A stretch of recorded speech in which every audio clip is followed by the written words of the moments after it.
Before we go on to the songs which have the alternate tuning, I want to ask you a question a little bit about because some XTC songs have this distinct jazzy feel, jazzy elements, jazzy influences, inflections, whatever you want to call it. They're distinct and they're there. You can hear them. A bag to keep like souvenirs in. The man who sailed around his soul. Songs come to mind like "The Man Who Sailed Around His Soul," which has been excellently covered by the American a cappella group, the Manhattan Transfer. Yes, yes. I heard that not too long ago. Somebody said, "Hey, try this," you know. Fantastic. The man who sailed around his soul. The man who And Ruben Blades, the salsa singer. Yes, And yeah, version of yeah. it too. That's a great version. Yeah, yeah. The man who sailed around his soul. And other songs, Miniature Sun, as we were just talking about, Omnibus, Ladybird, and Chalk Hills and Children, they all have these very jazzy inflections. Are there any specific jazz artists or albums that you think might have influenced some of Oh, this type lots. of writing? Well, this is a giant subject, Shannon. Okay. Giant. Um, oh boy, where to start? Okay, how long have you got? Just go for it. Okay. I was raised on music, on twin tracks. I had the really square stuff, which I loved. The very straight pop music, you know, the kind of, and we're going back to England in the 50s here, and it wasn't so much pop. There was no such thing as rock and roll on the radio in the 50s. That was, oh no, we don't allow that sort of thing, you know, that's for teenagers. Oh. You know, so there was none of that. The only kind of rock and roll that you could hear on the radio was when it was a comedy slash novelty version, Right. you know, and you know, Charlie Drake, the funny little comedian with the he looks he looked like, no, I won't go there because it's very rude to Mick Hucknall. But I think Charlie Drake really wanted to be a rock and roll singer. He did not have the equipment for it. Um, but he did a version of Splish Splash, and I got a funny feeling that to make it into this novelty thing that would get played on the radio, I think he actually goes down the plug hole at the end of it. Yeah, literally. So that was kind of, you know, the it was, oh, well, this is never going to get played on blah, blah, blah, on BBC, whatever, you know, the light program, unless we make it a novelty thing. So I was really raised on novelty songs as a kid. They were the ones that I went closer to the radio if it came on, you know. Otherwise, it was a lot of music from shows, you know, West Side Story, which was pretty modern Yeah, yeah. at the time, or things like South Pacific and Seven Brides, Seven Brothers, all that sort of thing. So that was the straight side of things. And then my dad, when my mum wasn't around, he had a half a dozen jazz albums, and a couple of them I really liked, but I didn't want to admit to him as I grew into teenage. I didn't want to admit to him that I liked them because that was dad's music, and I know he doesn't like the kind of music I'm getting into now, you know. He doesn't like the Small Faces or Pink Floyd or whatever I was getting into as I got into my teens. So I can't admit to him that I really like Charlie Parker.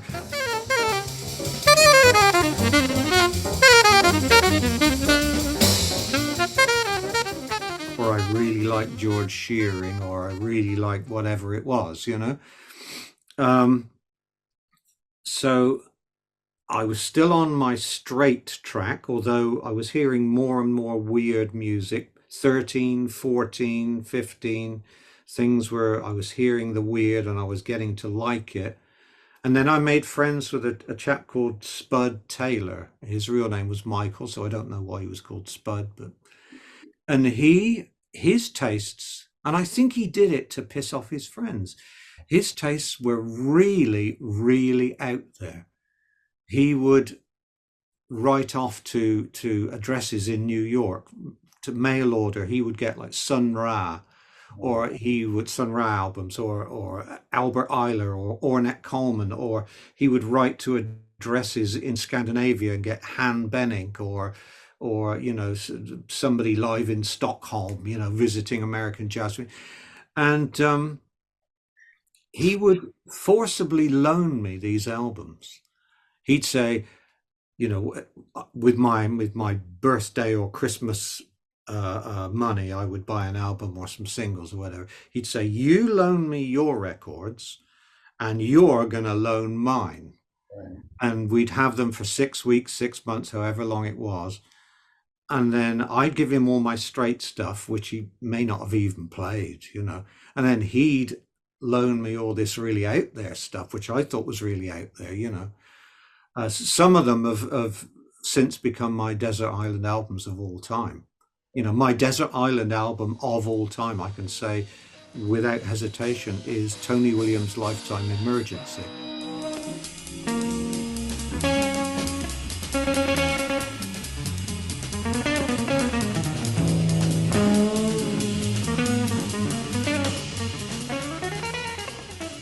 To me, that is, take all the rest away, just give me a record player and Tony Williams' Lifetime Emergency. Fantastic. You know? And I've just about learned Vashkar after all these years. Hang on, let's see if I can do it. Let's see if I can do Vashkar. This will be a very bad version. I know it starts off with this kind of one like keyboard and guitar figure playing a B, like, and then over the top is an E flat. So you've got that interval going on.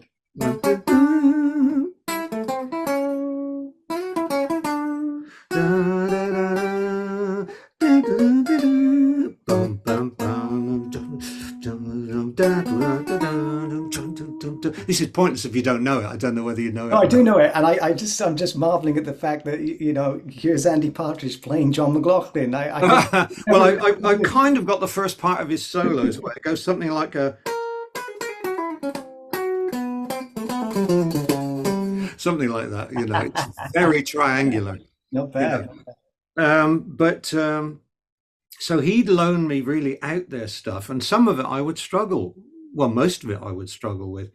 And I'd say, Spud, I'm really not getting this Trout Mouse replica. I'm really not getting it. And he'd say, stick with it. And I'd stick with it and I'd get it. This Emergency, Tony Williams' Lifetime, I'm really not getting it. Stick with it. It'll click. And it did. And they've become like the biggest things for me. It's leaving other stuff pretty much in the shade. But then he'd also lend me kind of more, how shall I say, learner slopes kind of music.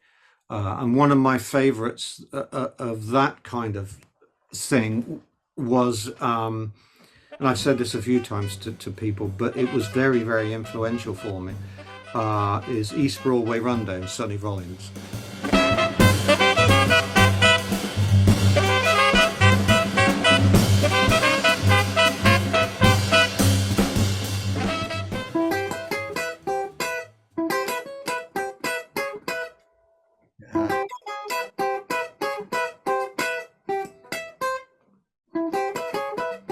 I just love that interval. Yeah. That's, you know, because it's kind of all over C, isn't it? So you go.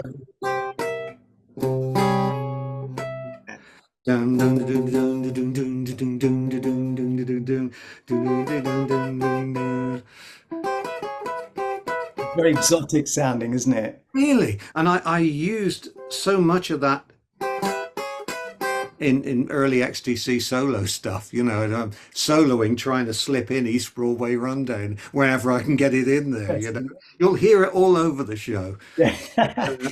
And I'd learned, at one time I could literally play Freddie Hubbard's trumpet solo all the way through, you know.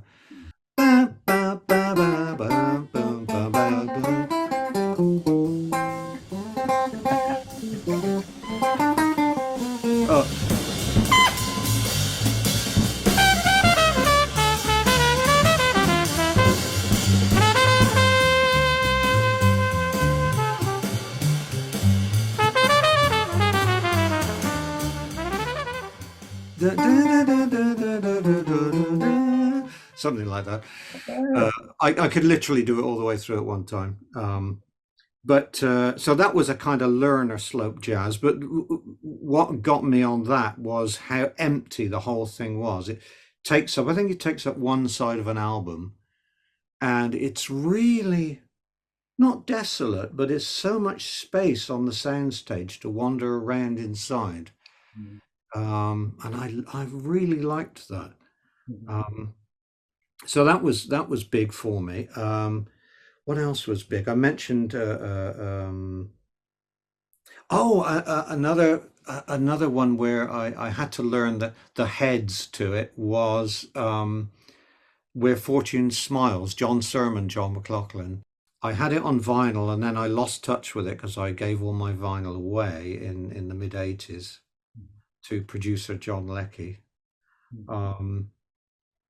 And then a couple of years back, I bought a John Surman box set, and one of the discs in there was that. It's like, oh, I've refound it. Oh my goodness, I didn't even know I was getting this in the set, you know.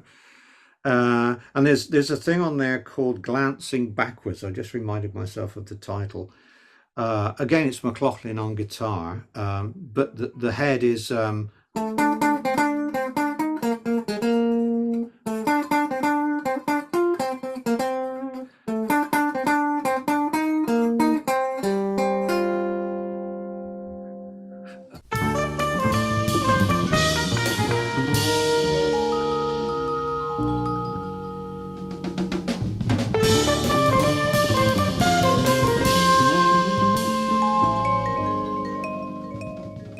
and then off they go into chaos. And it was apparently all recorded in someone's apartment, I think in New York, with them complaining non-stop, because you can tell they're cranked up a bit, you know. Just It was just that head I found exotic. It's the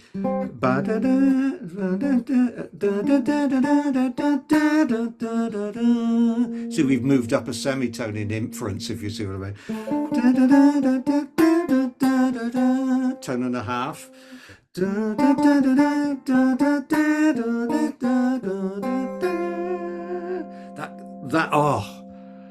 you see. And this also brings me around to an enormous influence for me, guitar playing wise, is a chap dead now, sadly. I think it was a drug overdose. What a waste. It was a fellow called Ollie Halsall.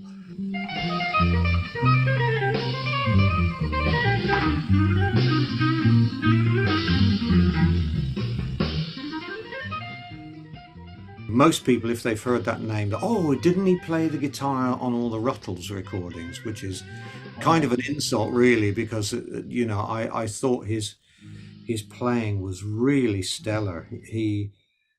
I'm not even going to attempt with this clonky tone. I'm not even going to attempt to impersonate any of the runs and things he'd do, but he could be very bluesy or very basic rock. But then he could totally take off into a sort of stellar jazz area that probably the only person that might have approached that is Alan Holdsworth or the Matteo Mancuso, the Sicilian. Yeah, it's frightening stuff. I've never heard a Yamaha guitar sound that good. didn't you used to play Yamahas in No, Ibanez Artist. I had my portion of the advance money. We all got our portion of the advance money in 1977, and I think we were allowed an amp and a guitar, and I took my £350 into a local music shop, Kempster's. Shout out to Jeff Kempster if he's still there, and I thought, yeah, I'm going to get a Les Paul. I've always wanted a Les Paul. Yeah, that's what I'm going to get, Les Paul. That's proper. And I either couldn't afford the Les Pauls they had in there. And then he said, well, we've got this in. It's not been in long, and it's this Ibanez Artist, and took it off the wall. And I don't know whether you know this sensation of when you get a guitar in your hands, once or twice in a lifetime, it will look up to you and say, I'm yours now. And your hands fall in love with it, not even your ears. Your hands fall in love with it first. You're caressing this goddess that was meant for you. It was made for you. It came into existence that you may make sounds from it, you know. Well, that was a case of they got it off the wall, put it in my hands. Try this. Where have you been all my life, darling? You know. And so the Ibanez artist, in fact, Ibanez learned of this 2 years ago, and they gave me a new Ibanez artist. I'll do a little boast now because I don't boast that often, but they gave me an Ibanez artist. They were planning on doing a re-release of a certain model, and they said, well, we decide to change the layout of it or whatever. So we've got like half a dozen of these in the world, and there is one in our Japanese warehouse. Would you like it? Please, you know. So they gave me one of these rather unique planned reissue Ibanez artists that didn't quite make it. And so that's really lovely. So Yeah, fantastic. Do you play it often, or is it something you just? no, it gets. I just have to rotate my guitars. I mean, right now I'm kind of messing around with my this Harley Benton dirt cheap and rather lovely, whatever they call it. Um, and we're going to do some different tuning stuff in a moment on an Epiphone Broadway Okay. because I've always wanted a big busty blonde of a guitar. So I don't know, 15 years ago or so, I got this Epiphone Broadway, and it's like, darling, you know. Right. But you know that with guitars, certain guitars you get in your hand and they call to you. They say, "I am yours now." And it's interesting you say it's a tactile thing, isn't it? You're Yeah, actually totally. feeling it, the curves and the shape. And okay, let me hear what it sounds like now, you Yeah, know. yeah, that's secondary. Yeah. You kind of know what it's going to sound like, you know. You kind of know, well, it's a Fender guitar, so it's going to sound a bit like this. It's a Gibson guitar, it's going to sound a bit like that, you know. But I think people used to mock me. I mean, they're going to mock me for playing this 141 pound B stock shop soiled thing. And I don't care. I really don't care. But they'd mock me with, what's that thing he plays? Ibanez? Never heard of that cheap Japanese crap, you know. And now, like Ibanez, I still don't know how to pronounce it. They're considered way up there, you know, like one of the But world's. the Japanese crap reference, that was the big, everybody said that in the 70s and 80s. And now they're notorious for making great guitars. Even back then, you know, they're lauded as great guitar makers. Well, Um, I went into that very same Kempster's music shop and in 1983 thinking, okay, for this album coming up, I would love, that was Big Express. I would love a guitar that's kind of like a something more clangorous, like a Telecaster. I know, let's go and see what Telecasters they have. mm, And in the shop, they had about five US made Telecasters, and they had a Japanese one, a Squire Telecaster. And I tried all the American ones out and I thought, okay, you know. And I tried this Squire one out and I thought, wow, this is so much nicer. Nicer to play, it sounds nicer. And it was a case of, hang on, this one is £150. Those ones are X thousand. This one sounds better than those ones. And yeah, so it's I had, interesting. yeah, Yeah, I had the that's, Japanese one. So yeah. I'm not ashamed of cheap guitars. No, it shouldn't be. I mean, if it plays, if it sounds great, there's no reason not to play it, you know. Exactly.